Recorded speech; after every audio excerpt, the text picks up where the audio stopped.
What's up, everybody? GeauxBurns, scamping up to the top of my soapbox for yet another rant, which is what we do almost each and every Sunday. What we do is we talk about various issues concerning Grand Theft Auto Online, the pros, the cons, and how I think we can improve said issues. Today we are discussing the content that comes with DLCs for Grand Theft Auto Online. Now, bear in mind, I do not have a problem with Rockstar and rolling out their quote-unquote free DLC, which I emphasize free because, yes, it is free. As long as you grind missions, you earn money, you do heists, in order to rank up the hundreds of thousands of dollars and millions of dollars in Grand Theft Auto currency in order to purchase said items from DLCs. However, things are getting more expensive post heists.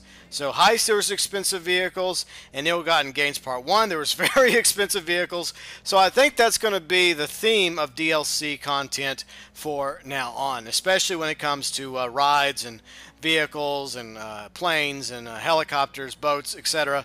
in Grand Theft Auto Online. So another issue I do have with content is the fact that most of the time the content they roll out, while it's brand new, it looks mostly aesthetically pleasing.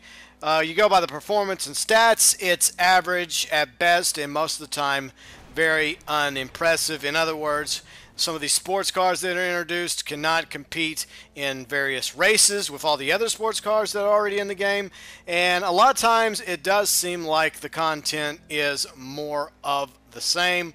And another issue is obviously reskinning of content.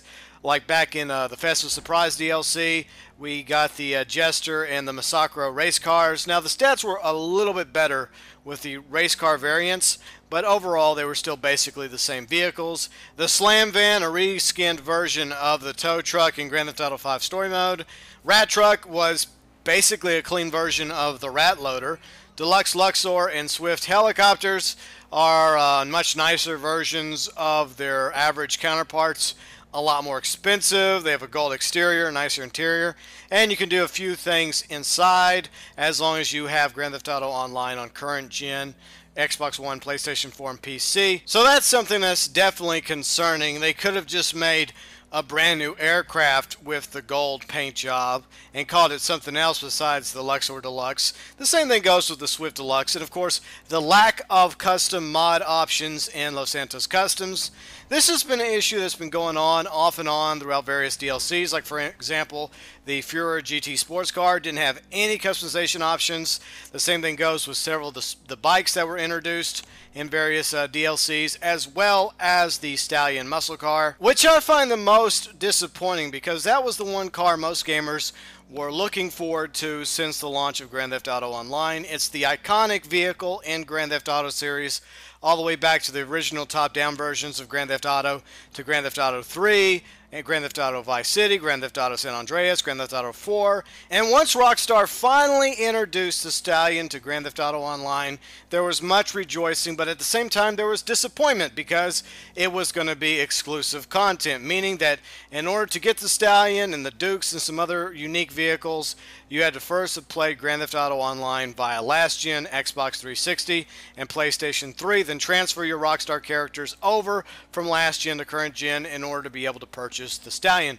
But once we were able to buy the Stallion, we discovered that there were several variants of the Stallion, like the topless version, the soft top, and the hard top. Now, there was a time when you could randomly spawn the version of the Stallion that you preferred, but Rockstar patched it several months ago, making all the versions of the Stallion the same topless variant.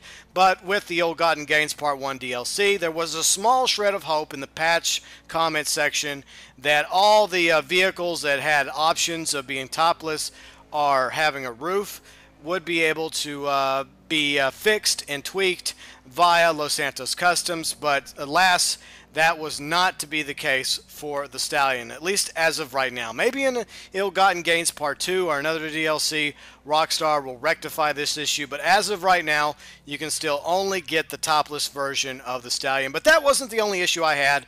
The fact that you didn't have various dual exhausts, you didn't have various tops or roofs or hoods like superchargers. The Stallion, like several other DLC vehicles, did not come with any customization features and mods in Los Santos Customs. Needless to say, everything we just talked about are issues that need to be resolved and improved upon by Rockstar. Now, before you take it the wrong way, I am very grateful for Rockstar for all they've done to keep Grand Theft Auto Online on all platforms now, last gen, current gen, and PC, as fresh as possible with new DLC content every few months. It's a lot of work. It's hard effort by Rockstar, and most of the time, gamers are faster to criticize rather than to credit the good things that do happen. So I do not have a problem with any of the DLCs that Rockstar has released for free for Grand Theft Auto Online. But the problem is, it becomes more of the same.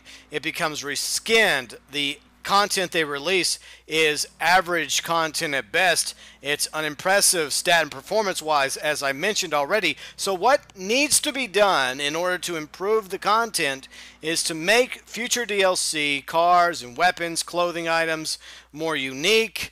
And that goes for everything, not just clothing or wardrobe, but for the weapons and the vehicles as well in Grand Theft Auto Online. First off, we'll start with clothing, okay? Most of the time, the clothing is pretty good. Rockstar is very generous with new clothing items that they roll out throughout Ill-Gotten Gains, Heist, I'm Not a Hipster, High Life. The list for DLCs with good clothing goes on and on, but there's have been DLCs that the clothing aspect has been rather lacking. So I would suggest that Rockstar focuses on errors and holidays, like the Wild West, maybe a Red Dead DLC, which obviously would pay homage to Red Dead Redemption. You'd have various cowboy hats, sombreros, you would have dusters, all the awesome clothing, and perhaps even weapons that came in Red Dead Redemption. Next, I would say holidays is a great choice, especially Halloween. Last year, we didn't get anything for a Halloween DLC. Hopefully, Rockstar will do something about that with Halloween 2015 with a lot of cool costumes, wigs, silly, funny, scary, wicked, twisted outfits coming up in October. That would be a great way to give a nice shot in the arm, content-wise, to Grand Theft Auto Online when it comes to various weird, strange, bizarre, unique outfits and weapons and vehicles that you could make via a Halloween time-limited DLC. Another quick solution clothing-wise is to use items already in the game, whether it's in story mode or NPCs, like for example military police uniforms. That would be an excellent addition because a lot of people want those military and police uniforms for their characters, and go to other eras as well, like the Victorian era. That'd be kind of cool, or the time of the hippies in the 60s and 70s,